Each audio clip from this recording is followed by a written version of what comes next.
Harp on Sports, the Bar, podcast, media, audio, or radio network. Follow, share, like, subscribe on all of our platforms. Social media at Harp on Sports, Twitter, Instagram. The podcast, the Bar, Consumable, Buzzsprout, Spotify, Apple Podcasts. Of course, Harp on Sports, the Facebook page. Harp on Sports, the YouTube channel. HarpOnSports.com. What a weekend. What a weekend. A divisional delight. A divisional delicacy. 4 games that, I mean, let's face it, we've had good games in this postseason. We've had good games in the season. This was the cherry on the sundae. I don't know how you top it. Maybe. Well, you're not going to top the Chiefs-Bills game. You're just not. I don't know how you could. And you could, if you had the right quarterback, maybe the team that could do that is the Rams. The 49ers offensively aren't going to be able to do that, and the Bengals aren't going to be able to do what the Bills were able to do. They're just not. But, still going to have some good games. Come down to the wire. What do we have in store on this individual podcast, looking at all 4 games, looking at what it meant, and where we go from here? One of the things that, glaring to me, that at least overwhelming to me, was the changing of the guard in the NFL. It's happening right in front of us. And, the AFC quarterback-wise, the future is so much stronger in the AFC than the NFC at quarterback. It is. Aaron Rodgers and Tom Brady on their way out. Aaron Rodgers may have a couple more years. I don't know if Tom Brady plays another year. But the AFC, think about the AFC. Mahomes, Allen, Mahomes, however you want to look at it. It was Josh Allen's coming out party. Just like 3 years ago in the AFC Championship game when the Patriots beat the Chiefs, it was Patrick Mahomes' coming out party. He was the MVP, he had a great year, he looked good. They got beat. That's what that felt like. What last night felt like for the Bills is what it felt like when the Chiefs lost to the Patriots in the AFC Championship game in 2018. Now, you look at the rest of the conference. If you're going to rank quarterbacks in that conference, Allen, Mahomes, Allen, however you want to do it, who's third in that conference? Who's the third best quarterback in the AFC? Take your pick, right? Is it Lamar Jackson? Well, Lamar Jackson's a good quarterback. He just got hurt late in the year.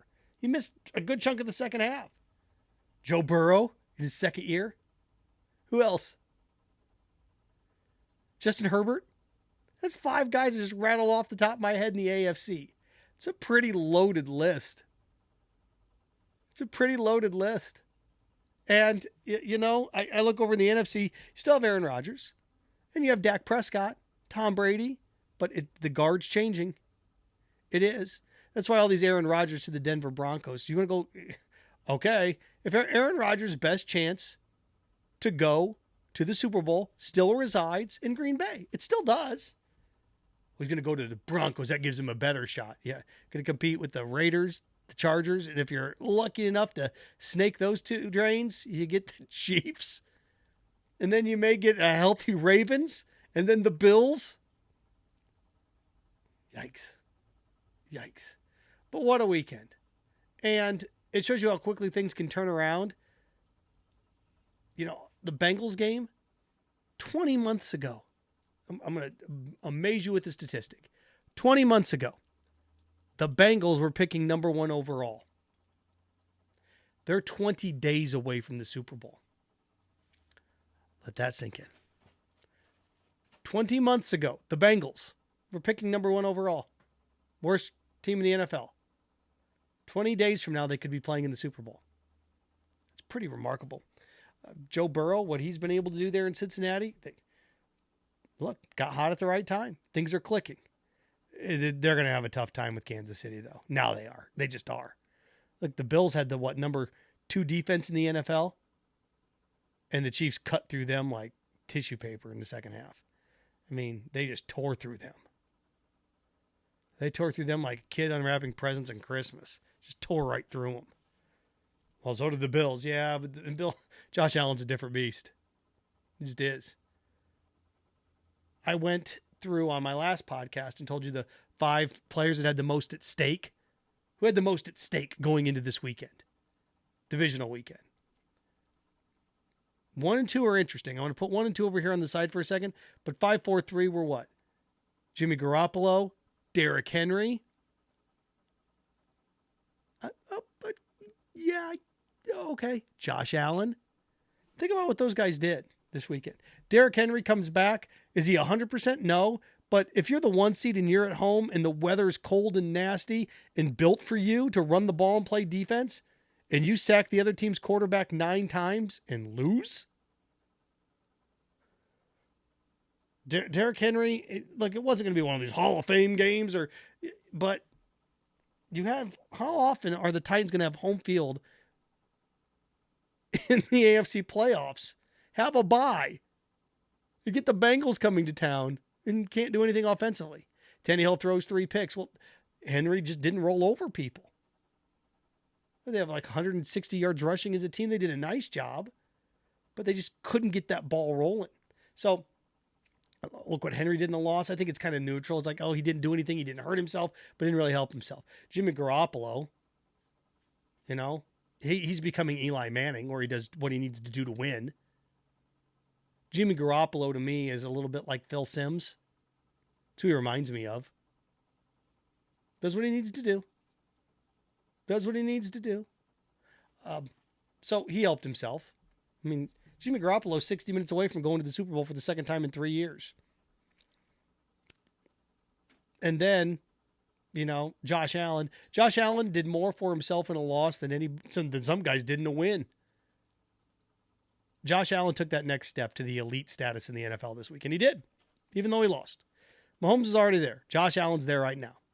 It's like, oh, yeah. It reminded me of that game where Donovan McNabb, they lost to the Rams in was it the NFC Championship game? Yeah. I remember the guy who was producing that game in Kalamazoo, Michigan. Donovan McNabb was amazing in that game. They lost to the Rams. Rams turn around and lose to the Patriots in that Super Bowl. But you're watching that, you're like, oh, Donovan McNabb's legit. Oh, boy, he's special. That's what that was for Josh Allen. So then I had the top 2 guys that had the most at stake. And I had Matt Stafford 2 and Aaron Rodgers 1. Matt Stafford's now 60 minutes away from the Super Bowl. Aaron Rodgers, oh boy. Yikes. And, you have a group of people rooting against Aaron Rodgers the same way another group of people were rooting against Colin Kaepernick. Except Colin Kaepernick wasn't hurting anybody, didn't lie. Aaron Rodgers did. Deceived. So you can point your moral compass wherever you want to point it on that. But Aaron Rodgers, the fact remains Aaron Rodgers is now 11 and 10 in the postseason. You know who Aaron Rodgers reminds me a lot of? He reminds me a lot of Greg Maddux. Great in the regular season. In the postseason, Go back and look at Greg Maddox's career postseason numbers. We're good. Okay. You got a winning record. Look at Tom Glavine and look at those great Braves teams. Look at Tom Glavine and John Smoltz's postseason compared to Greg Maddox's. Maybe a better example for current generation. Doesn't Aaron Rodgers have a lot of Clayton Kershaw in him? Great in the regular season. Postseason. In terms of just production. So, there you go on that front. And Matt Stafford again, 60 minutes away from the Super Bowl. Jimmy Garoppolo or Matt Stafford are going to be in the Super Bowl, and that's fascinating. And look, if you get a Bengals,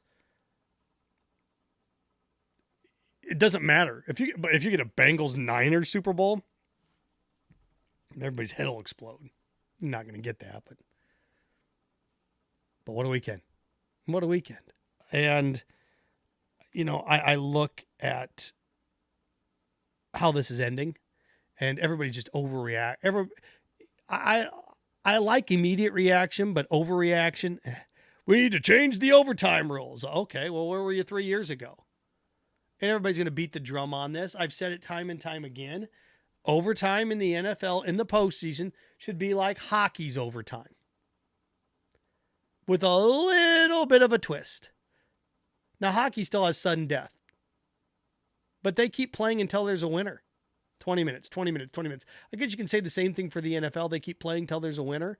But I would love to see the NFL adopt a one, and you don't have to do 15, you can do 12 minutes. I'd like to see the NFL adopt a 15-minute quarter. Could you imagine that 15 more minutes of what we had last night? And then the regular, look, the stats for the first 60 minutes count, and then overtime's its own special thing. Overtime's its own special thing because you have 700 yards passing if it gets out of hand. I'd love to see the NFL just have one 15-minute overtime. Could you imagine if the NFL had one 15-minute overtime where it's not sudden death, first score, that type of stuff? The Chiefs score the way they did last night and the Bills get the ball back. Do the Bills go down and score a touchdown? Do they go for two and try to win it right then and there? That's what I'd like to see changed. You know, they changed the sudden death rule after the Saints and the Vikings a decade ago. Nobody liked that. Well, nobody likes this. And the NFL's always changing. It's always tweaking. Yeah, it's a shame. Josh Allen throws a touchdown pass with 13 seconds to go, never gets to touch the ball again. Patrick Mahomes did something similar, a little more time than that on the clock, 3 years ago. How do you solve it? One 15-minute overtime. Both guys are going to get to touch it. Nobody's going to have a 15-minute drive. Everyone's going to get a shot then at that point. What if it's still tied? Then you can inject some of the other rules. Then you can inject some of those other things. We'll see. We'll see how it works. But that would be my suggestion. Competition committee will kick the ideas on this, and eventually they'll make a change, but this is one of those things that toes the line of player safety. So there's that. The other thing, too, in terms of criticism in-game, and why didn't the Bills squib kick it? Why didn't the Bills squib kick it there at the end? To me, when I heard that, when I started seeing that, I'm like, good gosh. Let me tell you why they didn't squib kick it. Because Tyreek Hill almost returned a punt for a touchdown in the fourth quarter, took it down inside the 10, right? Inside the 15. And then on the previous play, in which they scored a touchdown, the Chiefs' previous play, 40 seconds ago, you got the ball in open field and you couldn't touch him. So your idea is to kick it to this man? Could you imagine if the Bills would have kicked it to Tyreek Hill and he took it to the house? Why did you kick it out of the back of the end zone? You have the number 2 defense in the NFL. You kick it out of the back of the end zone and you have to tell yourself, gee, I hope we can hold them to 15 yards. Tackle them in bounds, hold them to 15 yards again, tackle them in bounds, and then it's over. But it's not what they did. They allowed, 20 yards and 19 yards and then 20 yards. You can't do that. Chiefs had, 40 yards in 2 plays? More than that. 45 yards on 2 plays? You're talking about how you needed to squib kick it. No, you didn't. You needed to stop. Tackle them and keep them in front of you. They didn't do it. Still can't believe Patrick Mahomes tied that game with 13 seconds to go. One thing that I hope you take away from this weekend, and these are boobs that do things like this. To me, they're the same people. You know, people that complain about just average mundane things like Washington doesn't know what they're doing. Okay. These referees are horrible. Those people. Those are the people now. To me, they fall in that same light with kickers. People that complain about certain American beer. I don't like Budweiser. I don't like Miller Lite. Okay. Got you, big stud. I don't like that fancy stuff. All right. Gotcha.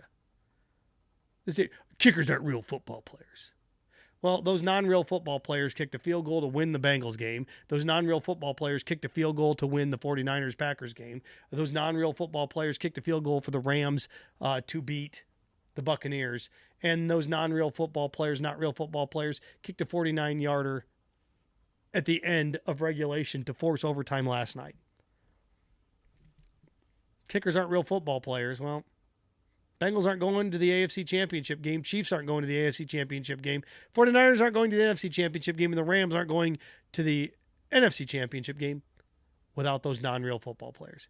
Bagging on kickers and ragging on kickers is just bottom of the barrel stuff. He's just a kicker, not a real player. All right. Okay. Patriots won 3 Super Bowls because of a kicker.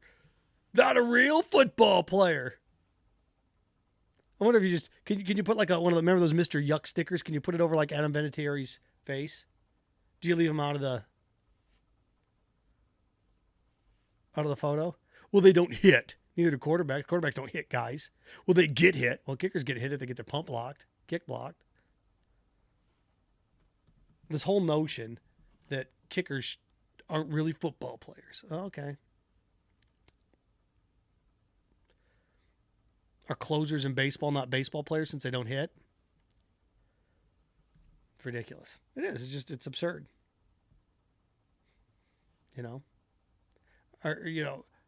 Are 3-point shooters that don't go down and bang around?